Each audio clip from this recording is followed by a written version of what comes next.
అందరు నమస్కారం. నా పేరు నరేష్. వెల్కమ్ బ్యాక్ మన యూట్యూబ్ ఛానల్. అయితే ఈ వైసీపీ కుక్కలు అప్పుడే మొదలుపెట్టారు. పోసాని కృష్ణమురళిది అన్యాయం అరెస్టు, అక్రమ అరెస్టు. రాష్ట్రంలో ప్రజాస్వామ్యం ఉందా? పోసాని కృష్ణమురళి ఏం తప్పు చేశాడు? ఏం తప్పుగా మాట్లాడారు? ఎందుకు అతన్ని అరెస్ట్ చేశారు?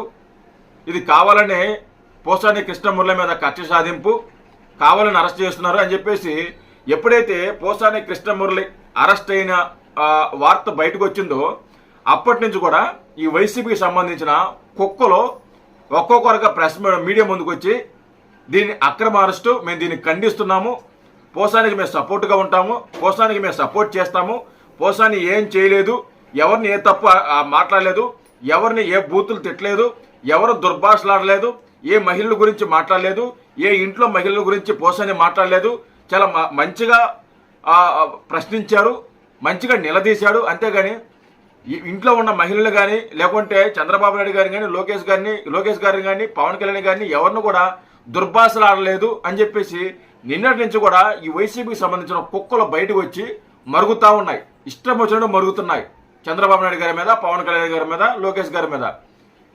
ఇది రెడ్ బుక్ రాజ్యాంగం. అసలు రాజ్యాంగం ఉందా? మిమ్మల్ని గెలిపించింది ఎందుకు? పరిపాలించడానికి కదా.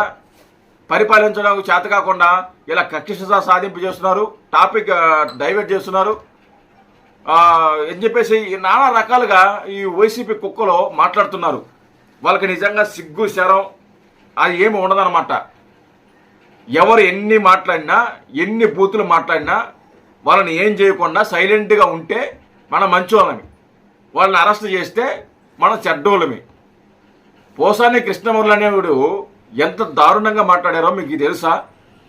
ఎరా కుక్కలారా, పోసాని కృష్ణమురళి పవన్ కళ్యాణ్ గారి మీద, పవన్ కళ్యాణ్ గారి భార్యల మీద, పవన్ కళ్యాణ్ గారి పిల్లల మీద ముఖ్యంగా ఎంత నీచంగా మాట్లాడారో మీకు తెలుసురా? లోకేష్ గారు వ్యక్తిగత జీవితం గురించి ఎంత నీచంగా మాట్లాడారో మీకు తెలుసురా? చంద్రబాబు నాయుడు గారి వ్యక్తిగత జీవితం గురించి ఎంత నీచంగా మాట్లాడారో మీకు తెలుసురా? చంద్రబాబు నాయుడు గారి ఇంట్లో ఉన్న మహిళల గురించి ఎంత నీచంగా మాట్లాడారో తెలుసురా మీకు కుక్కల్లారా? ఇది అక్రమ అరెస్టా? ఇది అన్యాయం అరెస్టా? కుక్కల్లారా. పోసాని కృష్ణమురళి ఏం మాట్లాడారు ఒకసారి మీకు వినిపిస్తాను. తర్వాత పోసాని కృష్ణమురళిని ఎందుకు అరెస్ట్ చేశారని చెప్పేది మనం క్లియర్గా మనం డిస్కస్ చేద్దాము. ఈ పోసాని కృష్ణమురళి ఏం మాట్లాడారు చూడు. ఈ కుక్కలకు చూపిస్తున్నా చూడరా కుక్కల్లారా.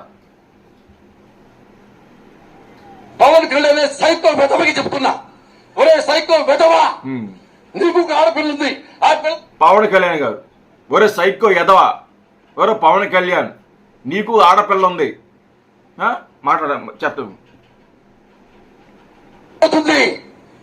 గుర్తు పెట్టుకొని వెనక బతికే ఉంటాను, రక్త కన్నీరు పెట్టుకుంటావు.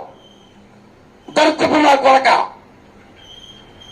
నాగరికత నేర్చుకో, సంస్కృతి నేర్చుకో, మానవత్వం తెచ్చుకో, ఆడవాడిని గౌరవించు. నీకేం తెలుసు ఆడదాన్ని గౌరవించుతావు? నువ్వు పొల్లకి చీర కట్టినా చీర చూస్తావు అమ్మాయి ఎవరని.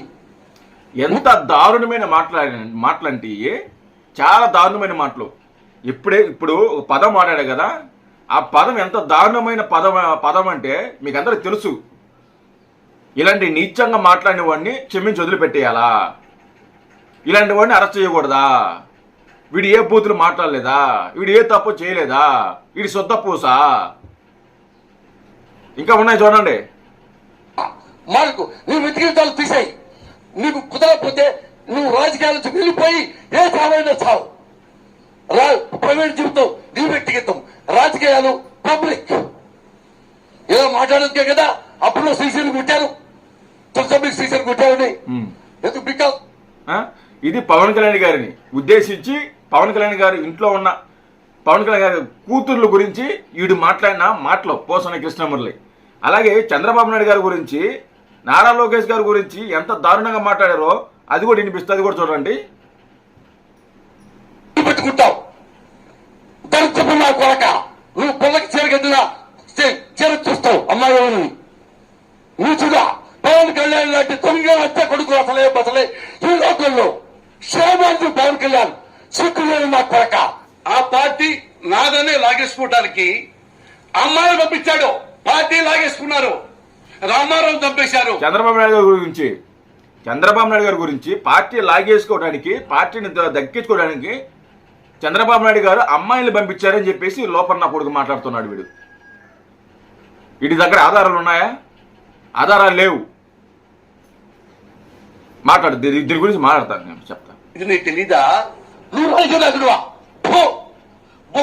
నువ్వు లోపల కాదు. నువ్వు నీ కొడుకు లోకేష్ లాగా తాగుమూతలు కాదు, నీ కొడుకు లోకేష్ లాగా తిరుగుమూత కాదు, నీ కొడుకు లోకేష్ ఆంబోతు కాదు, బేవర్స్ కాదు, లోఫర్ కాదు.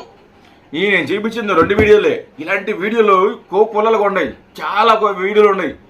పోసాని కృష్ణమురళి మాట్లాడిన ఈ మాటలో, నీచమైన మాటలో, బుద్ధి తక్కువ మాటలో, అంటే పోసాని కృష్ణమురళిని అరెస్ట్ అవడానికి ప్రధాన కారణం ఇవియే, ఈ మాటలే. ఏదైతే పవన్ కళ్యాణ్ గారిని ఏదైతే దుర్భాషలాడారో, చంద్రబాబు నాయుడు గారు దుర్భాషలాడారు, నారా లోకేష్ గారిని దుర్భాషలాడారు, ఇతను అరెస్ట్ అవ్వడానికి ఒక కారణం మరో కారణం పోసాని కృష్ణమురళిని అరెస్ట్ అవ్వడానికి మరో కారణం కూడా ఉంది. బూతులు తిట్టాడు, లేకుంటే పవన్ కళ్యాణ్ గారి ఇంట్లో ఉన్న మహిళల గురించి తిట్టారు, అరెస్ట్ చేశారని కాదు. ఇది ఒక కారణం, కానీ మరో కారణం ఉంది. పోసాని కృష్ణమురళి ఎప్పుడు ప్రెస్ మీట్ పెట్టినా ఒక కులాన్ని దూషించేవారు, కమ్మ కులాన్ని దూషించేవారు, కులాలను దూషించేవాళ్ళు, కులాలకి యుద్ధాంశం సృష్టించేవాడు. కులాలకి అలాగే ప్రాంతాలకి మతాలకి గొడవలు పెట్టే విధంగా ఇతని మాటలు ఉండేవి. గతంలో ప్రెస్ మీట్ పెట్టి కులాన్ని దూషించాడు, మతాన్ని దూషించాడు, వ్యక్తిగతంగా దూషించారు, అన్ని రకాలుగా. బూతులు తిట్టిన కూడా క్షమించవచ్చు, కానీ ఏదైతే కులాన్ని దూషించినా, అలాగే ప్రాంతాలను దూషించినా, అలాగే మతాలను దూషించినా వాళ్ళ మీద కఠినమైన చర్యలు ఉంటాయి. బెయిల్ కూడా ఉండవు, నాన్ బెయిల్ కేసులే ఉంటాయి దాని మీద మ్యాక్సిమం. ఈ రోజున పోసాని కృష్ణమురళిని అరెస్ట్ చేయడం కూడా కారణం అదే. ఒక పక్క దుర్భాషలాడారని, ఒక పక్క ఒక యుద్ధాంశానికి తెరలేపారని. వీటి మీద నాన్ బెయిల్ కేసులు మ్యాక్సిమం ఉండవు, బెయిల్ ఉండవు, ఏముండవు. అంత దారుణంగా మాట్లాడిన వ్యక్తి ఏ తప్పు చేయలేదా? పోసాని కృష్ణమురళి మాట్లాడేసి ఇష్టం ఏదైతే వాగాలో అది వాగేసి, పోసాని కృష్ణమురళి చేత వాగించేసి మాట్లాడించేసి, కూటమి అధికారంలోకి వచ్చిన తర్వాత రాజకీయాలకు నాకు సంబంధం లేదు, నేను రాజకీయాల గురించి మాట్లాడను, ఇంకా రాజకీయాల గురించి నాకు ఏ సంబంధం లేదని చెప్పేసి పోసాని కృష్ణమురళి తప్పించుకున్నాడు. చాలామంది అనుకున్నాం పోసాని కృష్ణమురళిని అరెస్ట్ చేయరేమో అని చెప్పి చాలామంది అనుకున్నాం. ఎందుకంటే క్షమాపణ అడిగారు కాబట్టి ఇంకా అరెస్ట్ చేయడు అని చెప్పేసి అనుకున్నాం. కానీ తప్పు చేసిన వాడిని వదలము అని చెప్పి ఈ కూటమి ప్రభుత్వం మరొకసారి హెచ్చరించే దిశగా అడుగులు వేసింది. మీరు మాట్లాడేసి ఈరోజు మమ్మల్ని క్షమించండి అంటే మేము క్షమించాలా? మిమ్మల్ని వదిలిపెట్టాలా? ఎవరిని వదిలిపెట్టం. మీరు క్షమించమని లెటర్లు రాసినా మేము వదలం, క్షమించమని కాళ్ళు పట్టుకున్నా మేము వదలం, మీరు ఏమి చేసినా కానీ మేము వదలం. తప్పు చేస్తే శిక్ష పడాల్సిందే. నారా లోకేష్ గారు గత 2 రోజుల ముందు కూడా శాసనమండలిలో చెప్పారు, మా కార్యకర్తల్ని, రాష్ట్ర ప్రజల్ని ఇబ్బంది పెట్టిన ఏ ఒక్కరిని కూడా వదిలిపెట్టే ప్రసక్తే లేదు అని చెప్పి మాట్లాడడం జరిగింది. దానికి వీళ్ళు రెడ్ బుక్ రాజ్యాంగం అని చెప్పేసి మాట్లాడుతున్నారు. అవునరా బాయ్, రెడ్ బుక్ రాజ్యాంగం నడుస్తుంది, రెడ్ బుక్ రాసుకున్నదే అరెస్ట్ చేస్తున్నారు. అయితే ఇప్పుడు ఏంటి? ఏం బిగుతారు మీరు అన్నట్టే పోనీ రెడ్ బుక్ రాజ్యాంగం నడుస్తుంది, అయితే ఏంది? ఇంకా చాలా మంది ఉన్నారు ఇలాంటి అరెస్ట్ చేసేవాళ్ళు. పోసాని కృష్ణమురళి చూద్దాం తర్వాత ఏం జరుగుతుంది అనేది. జై హింద్.